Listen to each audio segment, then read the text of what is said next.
Hey guys, welcome back. I'm Soksha from English Grammar Coaching Center at Khaira जिला Mirzapur. My dear student, आज मैं आप सबके सामने सम और एनी का यूज लेकर के आया हूँ। सम और एनी में क्या अंतर है, आज हम सब इसको सीखते हैं।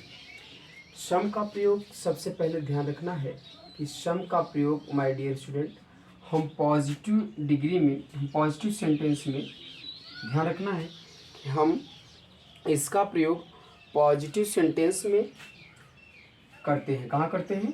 पॉजिटिव सेंटेंस में करते हैं। सबसे पहले ये जानिए कि इसका प्रयोग हम पॉजिटिव सेंटेंस में करेंगे और पॉजिटिव सेंटेंस के साथ साथ ध्यान रखना है कि इसके साथ काउंटेबल नाउन और अनकाउंटेबल नाउन दोनों आता है। ध्यान समझिएगा, काउंटेबल नाउन के साथ भी इसका प्रयोग कर सकते हैं माय डियर स्टूडेंट और अनकाउंटेबल नाउन के साथ भी इसका इस्तेमाल कर सकते हैं हम। काउंटेबल नाउन और अनकाउंटेबल नाउन दोनों आता है इनके साथ काउंटेबल नाउन का भी प्रयोग किया जा सकता है और अनकाउंटेबल नाउन का भी प्रयोग किया जा सकता है। अब प्रश्न ये उठता है कि इसका प्रयोग जो होता है, इसका जो सम होता है, सम का सेंस ध्यान रखना है कि सम का प्रयोग हम हमेशा याद रखिए कुछ या थोड़ा के सेंस में कर सकते हैं। कुछ या थोड़ा के सेंस में इसका प्रयोग हम कर सकते हैं। आई बात समझ में? अच्छी तरह समझिएगा, कॉपी कलम लेकर के बैठ जाइएगा। आप अशोक सर के साथ पढ़ रहे हैं तो थोड़ा सा आपको मेहनत करना पड़ेगा माय डियर स्टूडेंट। अगर आप अंग्रेजी सीखना चाहते हैं, आप अंग्रेजी में कुछ बनना चाहते हैं, आप अंग्रेजी में कुछ करके दिखाना चाहते हैं, तो आप आज ही अशोक सर के चैनल से जुड़ जाइए और आप ना छोटे छोटे वीडियो देखने का प्रयास करिए और आप ना अधिक से अधिक अपने कॉपी पे एक्सरसाइज करने का प्रयास करिए ताकि आपका अंग्रेजी अच्छी तरह से इम्प्रूवमेंट हो जाए, सुधार हो जाए और आप अंग्रेजी बोल सको। आप एक दूसरे से इंग्लिश बोलना चाहते हो ना, तो आपको मेहनत करना पड़ेगा। आप अशोक सर के साथ पढ़ रहे हो, गारंटी है आपको मैं अंग्रेजी सिखाऊंगा। तो यहाँ पर देखिए कुछ या थोड़ा, थोड़ा के सेंस में आप इसका प्रयोग करोगे। सम का प्रयोग और एक जगह कहाँ कर सकते हो? सम का प्रयोग आप न हमेशा ध्यान रखिएगा कि इंट्रोगेटिव सेंटेंस में कर सकते हो। कहाँ कर सकते हो? इंट्रोगेटिव सेंटेंस में। बट इंट्रोगेटिव सेंटेंस में जब करोगे ना, तो इसका तब करोगे जब इनसे कमांड का भाव प्रकट हो। किसका भाव प्रकट हो? कमांड का, या फिर इनसे रिक्वेस्ट का भाव प्रकट हो। तो ऐसे सेंस में आप सम का प्रयोग कर सकते हो माय डियर स्टूडेंट। कहाँ? इंट्रोगेटिव सेंटेंस में। पहला यूज तो आप ध्यान रखिए कि पॉजिटिव सेंस में करोगे। दूसरा यूज आप कहाँ करोगे? दूसरा यूज आप इंट्रोगेटिव सेंटेंस में सम का प्रयोग कर सकते हो, बट वह सेंटेंस से कमांड या रिक्वेस्ट का भाव प्रकट होगा तब।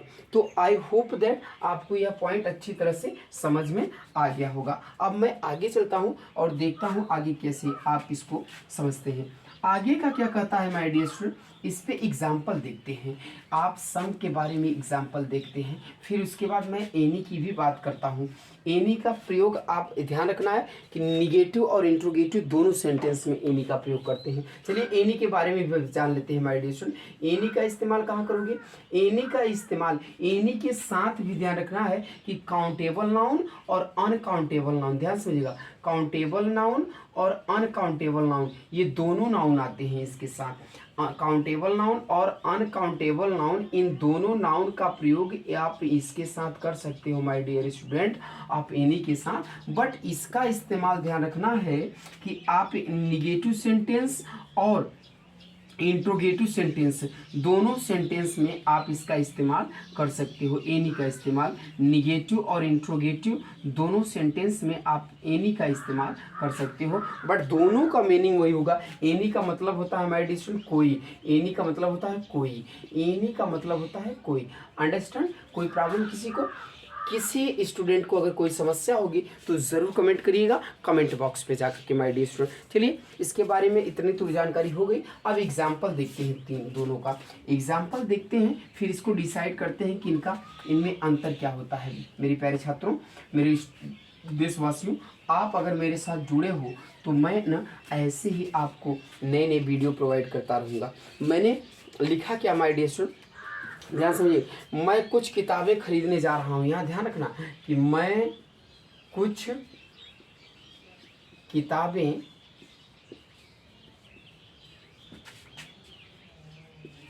खरीदने जा रहा हूँ, जा रहा हूँ। अब नोटिस करो मेरे प्यारे छात्रों, अच्छा एक चीज और याद ध्यान करा, सम और एनी ये दोनों एडजेक्टिव है माय डियर स्टूडेंट, ये दोनों क्या है, एडजेक्टिव है। अब ये दोनों एडजेक्टिव क्यों है, क्योंकि ये किसी नाउन और प्रोनाउन के पहले आएंगे माय डियर स्टूडेंट। तो मैं कुछ किताबें खरीदने जा रहा हूँ, तो आई एम गोइंग टू, ध्यान समझिएगा, I am going to buy, I am going to buy some books, ध्यान रखिएगा, I am going to buy some books.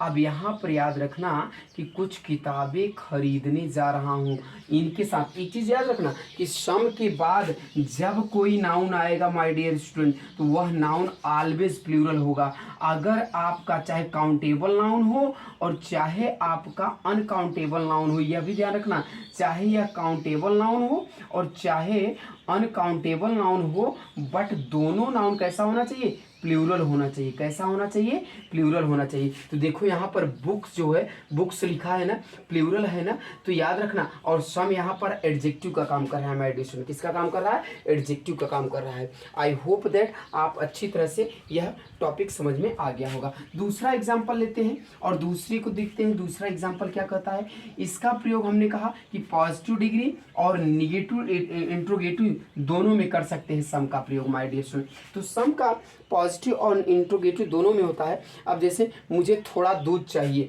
हमने क्या लिखा, मुझे थोड़ा दूध चाहिए। अब मुझे थोड़ा दूध चाहिए, ध्यान समझिएगा, मुझे थोड़ा दूध चाहिए। सेंटेंस को गौर से नोटिस करिएगा माय डियर स्टूडेंट। अब देखिए मिल्क क्या है, दूध क्या है, अनकाउंटेबल नाउन है। तो आप क्या बनाओगे, आई वांट, आप इसको ट्रांसलेट क्या करोगे, I want some milk, I want some milk. मेरे प्यारे छात्रों अच्छी तरह से इसको नोट कर लीजिएगा। अब ये देखिए मिल्क अनकाउंटेबल नाउन है, अनकाउंटेबल नाउन ऑलरेडी प्लूरल होता है माय डियर स्टूडेंट। भले आपको देखने में प्लूरल हो, भले आपको साथ देखने में सिंगुलर लग रहा हो, लेकिन वो हमेशा प्लूरल होता है। और अनकाउंटेबल नाउन के साथ कभी यस या ईएस का प्रयोग नहीं कर सकते हैं। तो यहाँ पर देखिएगा सम का प्रयोग हुआ माय डियर स्टूडेंट। अब मैं बात करता हूँ एक एग्जाम्पल और देकर, क्या तुम मुझे कुछ पैसे उधार दोगे, क्या तुम मुझे कुछ पैसे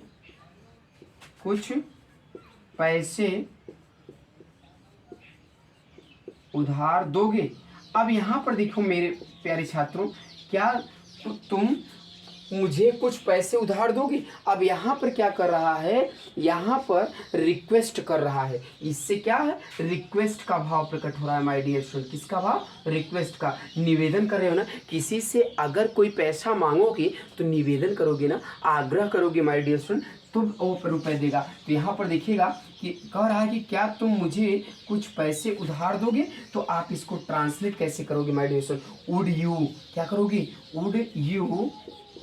वुड यू, यहाँ ध्यान समझिएगा, क्या बनाओगे, वुड यू प्लीज। आप ये ध्यान रखिए, वुड का प्रयोग करोगे ना, तो वुड के साथ आप प्लीज का प्रयोग कर सकते हैं। Would you please lend me, would you please lend me some money, क्या करोगे, सम मनी कर दोगे। क्या करोगे my dear student, some money कर दोगे। कोई डाउट किसी को, some money. I hope that आप इसका यहाँ जहाँ लेंड का इस्तेमाल किए हो माय डियर स्टूडेंट, यहाँ पर बारो का भी प्रयोग कर सकते हो। इसका इस्तेमाल कर सकते हो, बारो का भी प्रयोग कर सकते हो। तो आई होप दैट आपको अच्छी तरह से यह टॉपिक समझ में आ गया होगा माय डियर स्टूडेंट। तो जहाँ पर हमने क्या कहा कि सम का प्रयोग आप इंट्रोगेटिव और पॉजिटिव डिग्री, पॉजिटिव सेंटेंस, दोनों सेंटेंस में आप सम का प्रयोग कर सकते हो मेरे प्यारे छात्रों। अब चलते हैं एनी का बात करते हैं। एनी का प्रयोग कहाँ करते हैं माय डियर स्टूडेंट, मैंने पहले ही बता दिया कि any is used in negative sentence and interrogative sentence.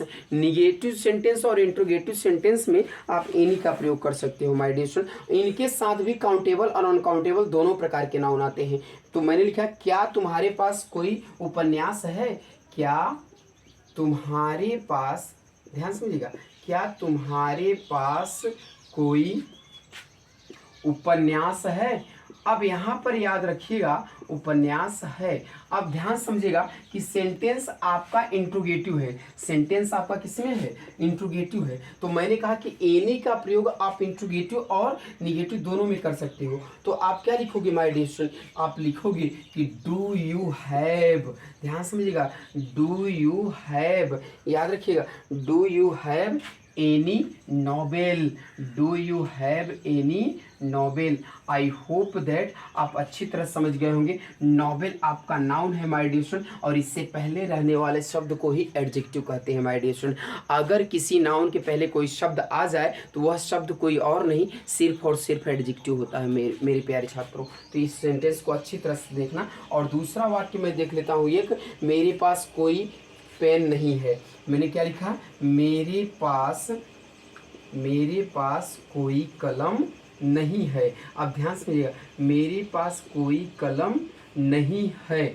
अब मेरे प्यारे छात्रों, इस सेंटेंस को जरा सा गौर से देखिएगा। यह सेंटेंस आपका निगेटिव है, तो आप कैसे, हाउ टू ट्रांसलेट इट, आप तुरंत कैसे ट्रांसलेट करोगे। आई डोंट हैव, क्या कर दोगे, I don't have any pen, I don't have any pen. I hope that आपको अच्छी तरह से समझ में आ रहा होगा मेरे प्यारे छात्रों। आपको ना इसी तरह से सम और एनी में अंतर होता है मेरे प्यारे छात्रों। एक नहीं, हजारों सेंटेंस बोलो। You should be try to speak English my dear student each other, don't hesitate and don't ashamed my dear student. आप शर्माने की कोशिश मत करो, आप घबराने की कोशिश मत करो, आप अंग्रेजी बोलने का प्रयास करो। आपको ना छोटी छोटी इंग्लिश बोलना मैं सिखाऊंगा मेरे प्यारे छात्रों। आप ऐसे ही आप देखने का प्रयास करिए। आज के लिए बस इतना ही, तब तक thank you, bye bye, thank you for watching my video मेरे प्यारे छात्रों। फिर मिलते हैं अगले वीडियो में, तब तक के लिए नमस्कार।